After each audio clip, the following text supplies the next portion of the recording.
ABC Podcast, Materia Oscura, José Manuel Nieves. La ciudad que fue destruida por un meteorito.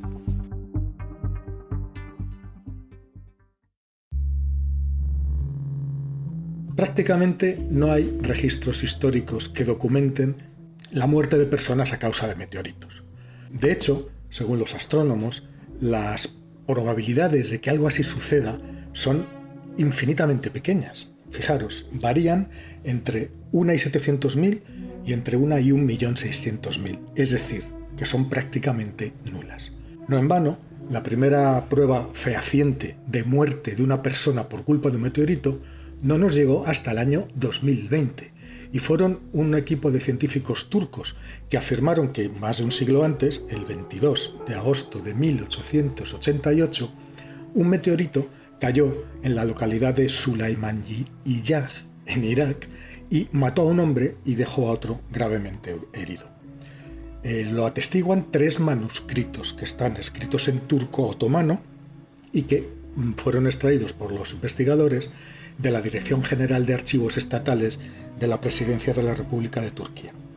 Según estos manuscritos, en aquella fecha, el 22 de agosto de 1888, y durante 10 minutos, los meteoritos cayeron como una lluvia sobre la ciudad, acompañados de una fuerte luz brillante junto a humo y mucho brillo que viajó hacia una aldea. Esta es la primera comprobación oficial.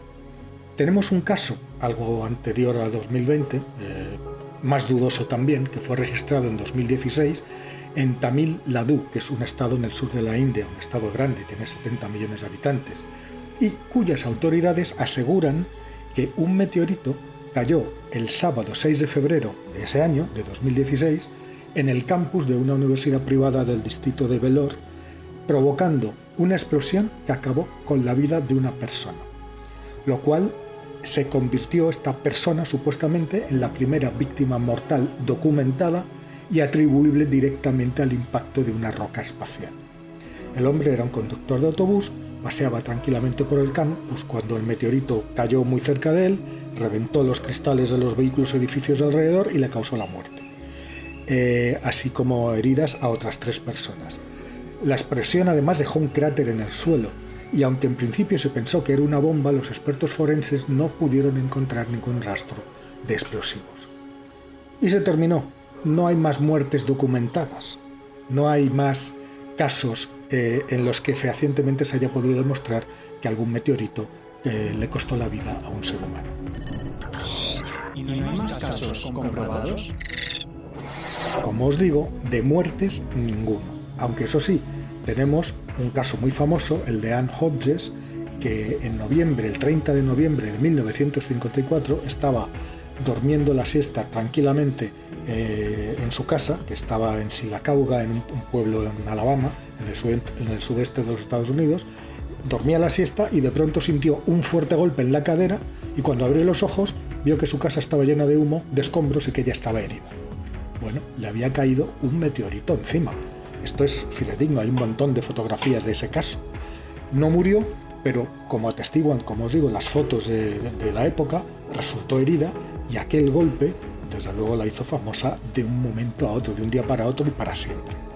La notoriedad de Anne fue inmediata. Para cuando su marido volvió del trabajo ese mismo día, el 30 de noviembre, ya había tanta gente en la entrada de su casa que no podía ni acceder, ni llegar hasta la puerta. Lo que cuenta esta mujer, Anne Hodges, es que tras el susto inicial, imaginaros, estar durmiendo y de repente, ¡bum!, te cae eso encima, ¿no? Bueno, pues ella y su madre, que también estaba en la casa, pues descubrieron que había un enorme agujero en el techo y que el aparato de radio también estaba hecho pedazos. Con el tiempo y varios estudios, acudieron autoridades, científicos, etc., y se supo, después de un tiempo, que esa roca, que pesaba 3,8 kilos, esa roca que había golpeado a Anne hiriéndola en la cadera, era en realidad la mitad más grande de un meteorito mayor que se había roto en 2 justo antes de entrar en la atmósfera terrestre.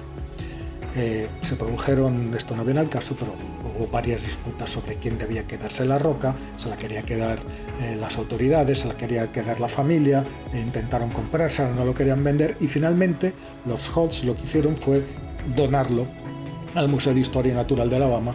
La donaron 2 años después, en 1956, y todavía está allí ahora. ¿Y qué hay de Tunguska y Chelyabinsk? Por supuesto, es obligatorio referirse a los dos, especialmente al famoso impacto de Tunguska en Siberia en 1908. Allí también pudieron registrarse por lo menos 3 víctimas mortales, según algunos testimonios, pero no existe ninguna confirmación oficial de ello, por eso nos la he puesto como prueba fehaciente. Aquel impacto en 1908 tuvo lugar en la mañana del 30 de junio, con una explosión aérea, por eso no hay cráter, porque explotó en el aire, a entre 5 y 10 kilómetros de altura sobre la taiga siberiana. Y aquella explosión fue tan grande que aplastó literalmente más de 80 millones de árboles en un área de más de 2.150 kilómetros cuadrados. Esa explosión liberó más energía que 1000 bombas de Hiroshima y habría sido suficiente para arrasar por completo una gran área metropolitana.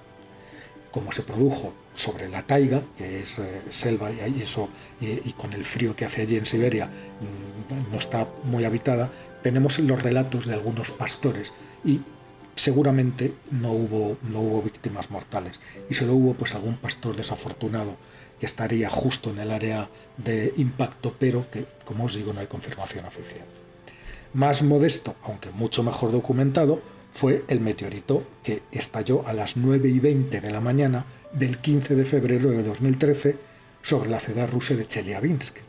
Esa explosión, ese meteorito, ese estallido, fue causado por la explosión de una roca de unos 15 metros de diámetro y unas 10.000 toneladas de peso a unos 20 kilómetros de altura.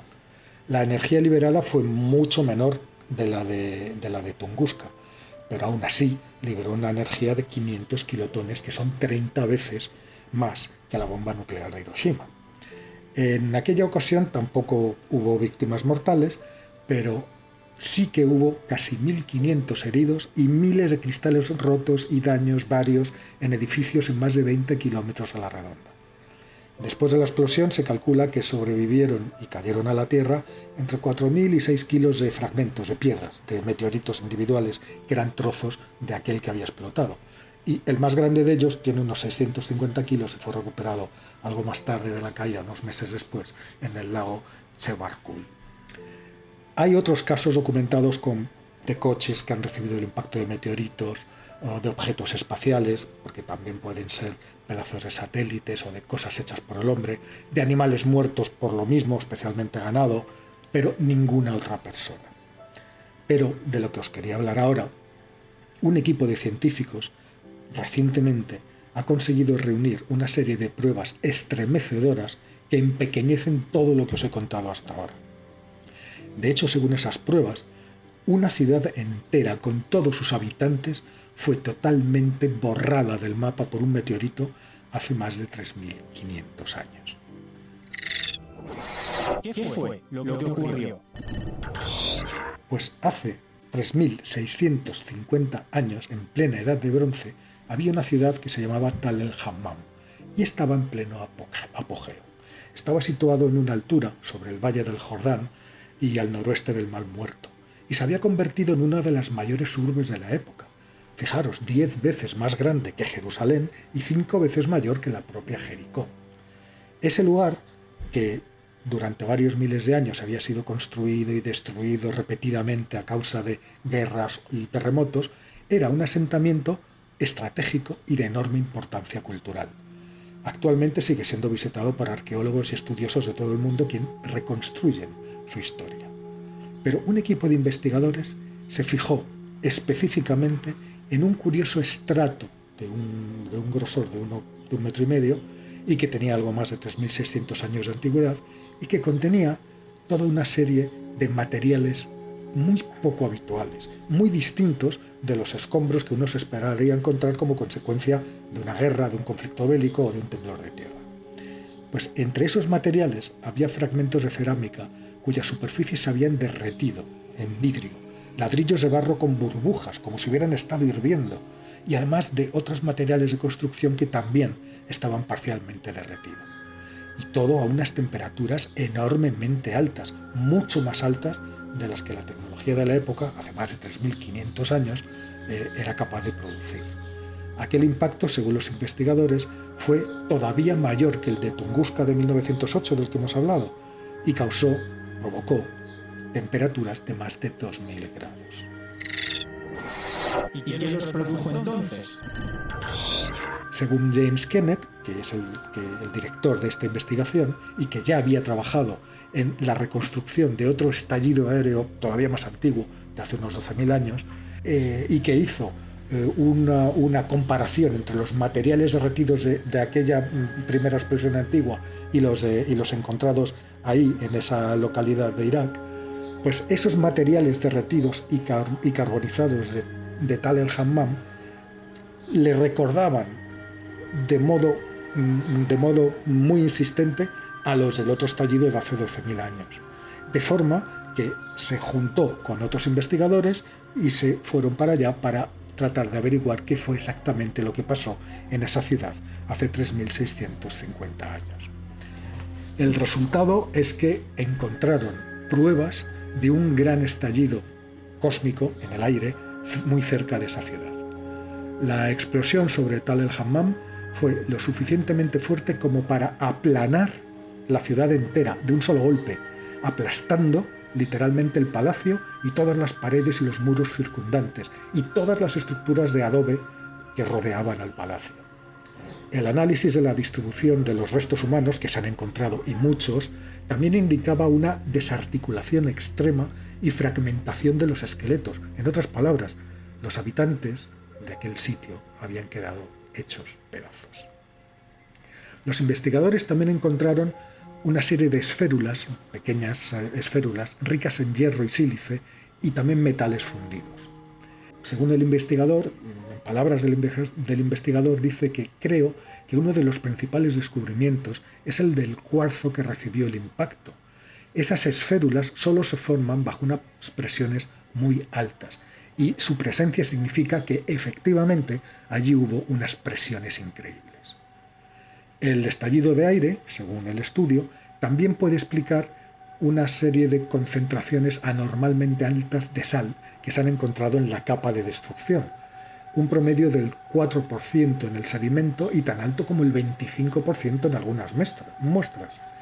Seguramente el meteoro se fragmentó, se rompió en pedazos al entrar en contactos con la atmósfera de la Tierra, y es posible que ese impacto golpeara parcialmente el mar Muerto, que es muy rico en sal, o probablemente las costas, en las que la sal también abundaba, de forma que ese mismo impacto redistribuyó toda esa sal a lo largo de un territorio muy extenso. ¿Pudo ese evento convertirse en leyenda? Pues resulta que, según los investigadores, es muy probable que sí. Tal el Hammam, en efecto, es actualmente el centro de un intenso debate sobre si podría ser o no ni más ni menos que la ciudad bíblica de Sodoma, una de las dos urbes que el libro del Génesis del Antiguo Testamento dice que fueron destruidas como castigo divino por la maldad de sus habitantes. Bueno, uno de esos habitantes, Lot, fue salvado por dos ángeles, dice la Biblia, que le ordenaron que no mirara atrás mientras huía, pero su esposa, la mujer de Lot, no obedeció, miró para atrás y se convirtió precisamente en una estatua de sal. Mientras fuego, azufre, bolas ardientes caían del cielo. Varias ciudades fueron destruidas. De los fuegos se elevó un humo espeso. Los habitantes murieron, los cultivos fueron absolutamente arrasados, en lo que desde luego se parece muchísimo al relato de un testigo presencial de un evento de impacto cósmico. El paralelismo, desde luego, es muy sencillo de establecer. A pesar de eso, Kenneth se guarda mucho las espaldas, no se atreve a decir que efectivamente estamos ante la destrucción de Sodoma, ¿no? Todas las observaciones reflejadas en el Génesis, dice este investigador, son consistentes con un estallido de aire cósmico, pero no hay pruebas científicas de que esta ciudad destruida sea realmente, de hecho, la Sodoma del Antiguo Testamento. Puede que ulteriores investigaciones nos ayuden a revelar si fue así o no.